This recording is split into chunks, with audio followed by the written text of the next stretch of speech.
కేంద్ర మంత్రి బండి సంజయ్ కీలక వ్యాఖ్యలు చేశారు. కాంగ్రెస్ కులగణనకు కేంద్రం కులగణనకు అసలు పోలికే లేదన్నారు. కాంగ్రెస్ చేసిన సర్వే అంతా తప్పుల తడకన్నారు. పహల్గాం సమస్యను శాంతి భద్రతల కోణంలో చూడాలని, హిందూ ముస్లిం కోణంలో కాదని తెలిపారు. కేసీఆర్ రేవంత్ పోటీ పడి మరీ మావోయిస్టులను సపోర్ట్ చేస్తున్నారని, పోలీసులను రిపోర్టర్లను చంపితే వారు ఎందుకు మాట్లాడలేదని ప్రశ్నించారు.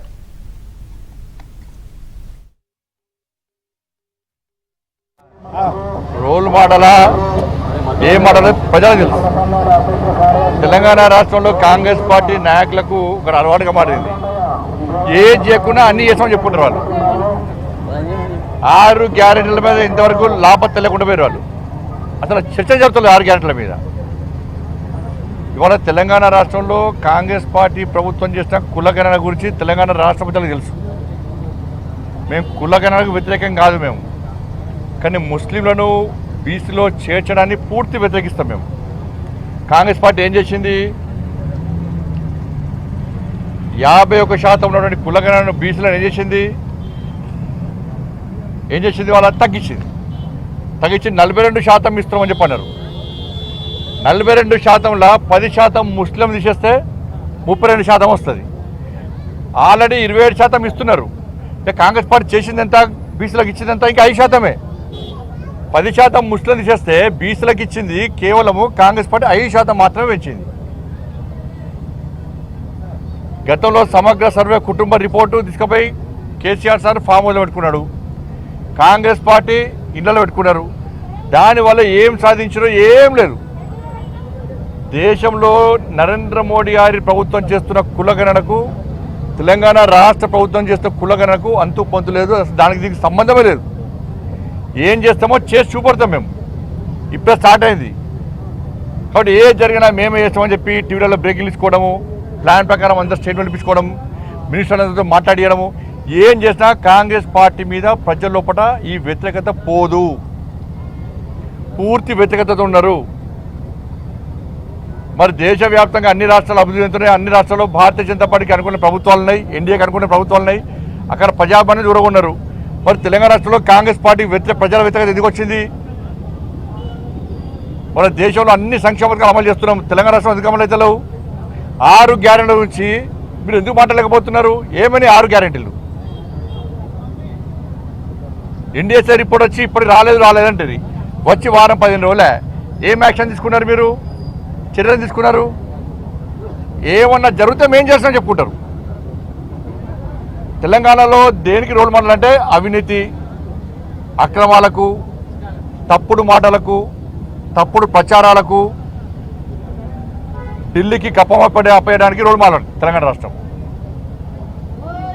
ఇవాళ 14% కమిషన్ లేదే బిల్స్ ఇస్తలేరు.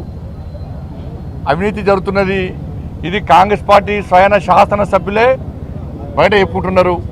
ఇది రోల్ మోడల్. ఇది ఇలా అవినీతిపై విచారణ చెప్తాం, అందరినీ జైలుకి పంపుతామన్నారు. ఏమైంది? అవినీతిని మీరే ప్రోత్సహిస్తున్నారు. దీని రోల్ మోడల్. ఇది ఇచ్చిన 6 గ్యారెంటీలు అమలు చేస్తాం, 100 రోజులు అమలు చేస్తామన్నారు. ఏమైంది? ఇలా ఇది రోల్ మోడల్. ఇది కానీ కేంద్రం చెప్పి చేసిన దాన్ని మాదని చెప్పుకుంటే ప్రజలు అవుతున్నారు. ఇవాళ ప్రజలందరూ చాలా మంచి ఆలోచనతో ఆలోచిస్తున్నారు. నరేంద్ర మోడీ గారి మీద విశ్వాసం, నమ్మకం ఉంది. ఈ తెలంగాణ రాష్ట్రంలో కులగణన అనేది ఫెయిల్ అయిపోయింది. మొత్తము లెక్కలకు అంతు పొంతు లేదు. ఎన్నికల కమిషన్ జనాభాకు దివిలిచ్చిన కులగణకు సంబంధం లేదు. ఉన్న పాపులేషన్కు విలేజ్ కులగణకు సంబంధం లేదు. ఏమి అంత ఫుల్ మొత్తం పూర్తిగా తేడాతో ఉన్నది. కాబట్టి వాళ్ళ దేశంలో జరిగే కులగణనకు, తెలంగాణ రాష్ట్రంలో జరిగే కులగణకు చాలా ఫరక్ ఉంటుంది. కాబట్టి మీరు ఎంత గొంతెత్తి చెప్పుకున్నా కూడా ఇలా ప్రజలు మోడీ గారి మీద విశ్వాసాన్ని నమ్మకంతో ఉన్నారు. కాబట్టి మీ మాయ మాటలు నమ్మరన్న విషయం గుర్తుంచుకోవాలని కోరుతున్నాను.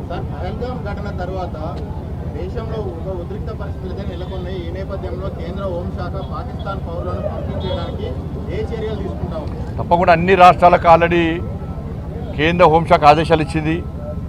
వీసా గడువు ముగిసినటువంటి, వీసాలు లేకుండా, పాస్పోర్ట్ లేకుండా ఎవరైతే ఉన్నారో అందరినీ పంపించాల్సిన బాధ్యత ఆయా రాష్ట్ర ప్రభుత్వాల మీద ఉంటుంది. భారతీయ జనతా పార్టీ పాలిత రాష్ట్రంలో చాలా సీరియస్ నడుస్తున్నది. తెలంగాణ రాష్ట్రంలో తూతూ మంతంగా తాగుతున్నది.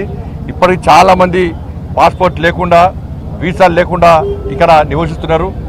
వారు రోహింగ్యాల విషయంలో కాంగ్రెస్ పార్టీ ప్రభుత్వం తీసుకోవాలి. నేను రిక్వెస్ట్ చేసిన ఒకటే రాష్ట్ర ముఖ్యమంత్రి కానీ దయచేసి దీన్ని శాంతి భద్రత సమస్యగా చూడండి.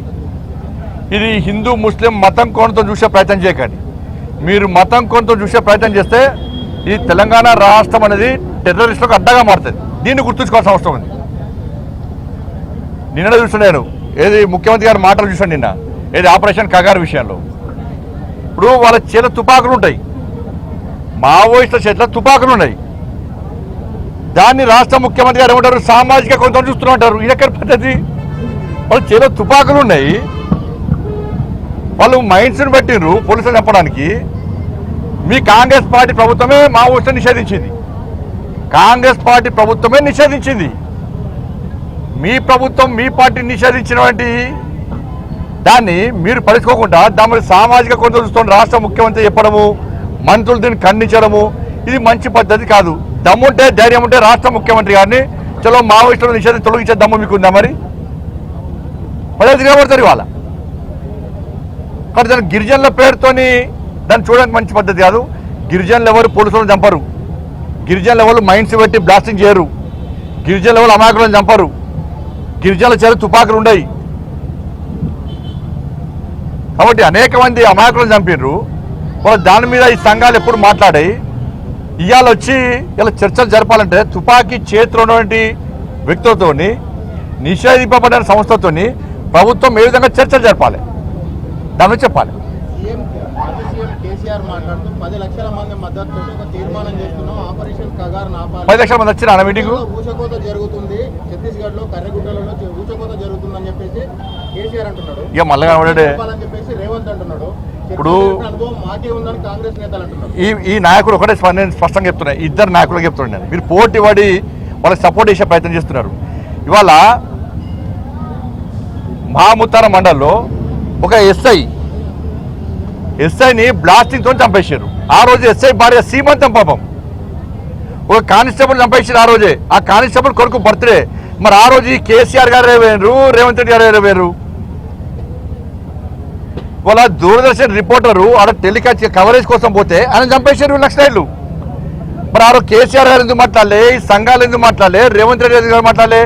అరే వరంగల్ సామా జగన్మోహన్ రెడ్డి మా కార్యకర్తను చంపేశారు, జాతీయ జెండా ఎగరేసి చంపేశారు, అప్పుడు ఎందుకు మాట్లాడలే? వీళ్ళు మౌసూని ఓటు చంపేశారు, అప్పుడు ఎందుకు మాట్లాడలే? రామన్న గోపన్న చంపేశారు, అప్పుడు ఎందుకు మాట్లాడలే? మీ కాంగ్రెస్ పార్టీ నాయకులను చంపేశారు చాలా మంది. శ్రీపాదరావు గారు అజాత శత్రువు శ్రీపాదరావు గారిని చంపేస్తే వాళ్ళ కాంగ్రెస్ పార్టీ నాయకులను చంపేశారు. కేసీఆర్ గారు టీడీపీలో ఉన్నప్పుడు టీడీపీ నాయకులను చంపేశారు, అప్పుడు ఎందుకు మాట్లాడలే? కేసీఆర్ గారు ఎందుకు మాట్లాడలే? రేవంత్ రెడ్డి ఎందుకు మాట్లాడలే? ఇలా పోటీ పడి మాట్లాడే ప్రయత్నం చేస్తున్నారు.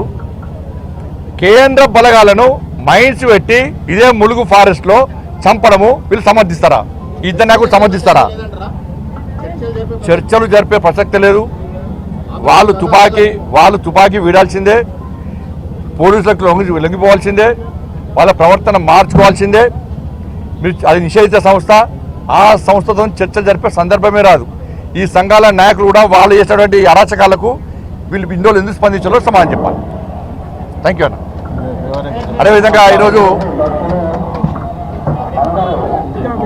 కరీంనగర్ నియోజకవర్గంలోని కొత్తపల్లిలో శ్రీ మార్కండేయ స్వామివారి దేవాలయంలో దాదాపు 33 అడుగులు ఎత్తున్నటువంటి వీరాంజనేయ